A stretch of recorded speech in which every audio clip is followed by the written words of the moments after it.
everyone is talking about it. Apparent drug overdose linked to MDMA, also known as Molly. Molly is a nickname for methylene dioxide methamphetamine, or MDMA. It is also the main ingredient in another popular club drug, ecstasy. When it becomes ecstasy is when it is cut with any other kind of substance. That substance could be talcum powder, aspirin, heroin, meth, coke. Molly, on the other hand, is said to be the pure form of ecstasy, not having other drugs or substances added to it. But the hard drug with an innocent name packs a heavy punch to those who use it.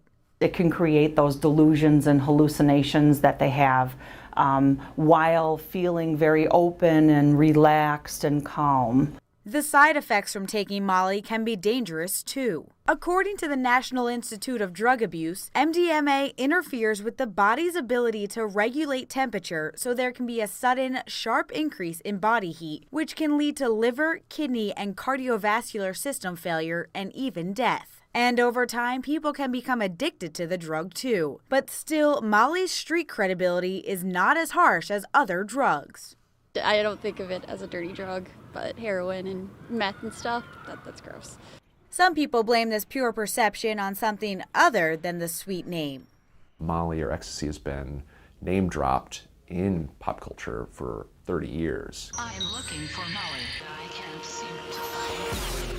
We don't get no Molly in my blood, but put this Molly on your tongue. Keep me in Molly world, right down because I'm busting, feel on top of the world. You know, Molly is funny in that it's kind of coded. The phrase is usually, let's, meet Molly.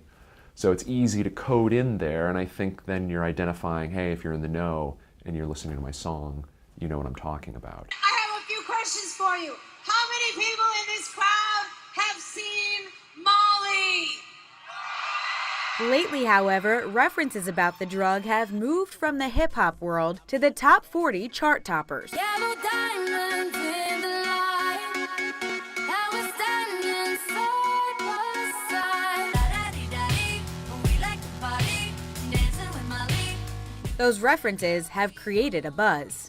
I wouldn't even think nobody would know about it unless it was in songs. I feel like they talk about it more because Miley Cyrus started using it a lot more in her songs. Now all these little girls are going to be talking about this and doing this and that. That fear about younger people using the drug is a reality.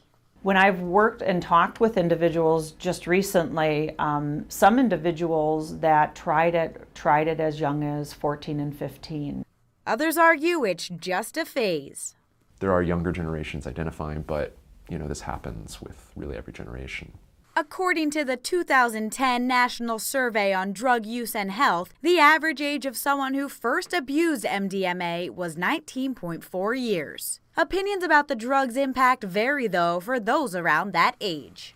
I don't know if there's any like trends right now going on, but I know that it's been a problem, ongoing problem in the past, especially with kids our age and partiers. And Molly is one of the most common used drugs, I would say, nowadays. From what I've seen, I really haven't seen a rise, amongst my friends anyway. Because of its name, it can be tricky figuring out if your teen is using Molly. Within their group, they make up names that they can either use in a text message or on Facebook. Deciphering the language is key. Those heightened kinds of responses that parents may see, either on Facebook or in a text message or whatever, evasive kinds of text messages, little short words that really don't make sense, but the individuals texting back and forth know what that is. Molly might seem and sound innocent, but its effects on users and communities are very real and harmful.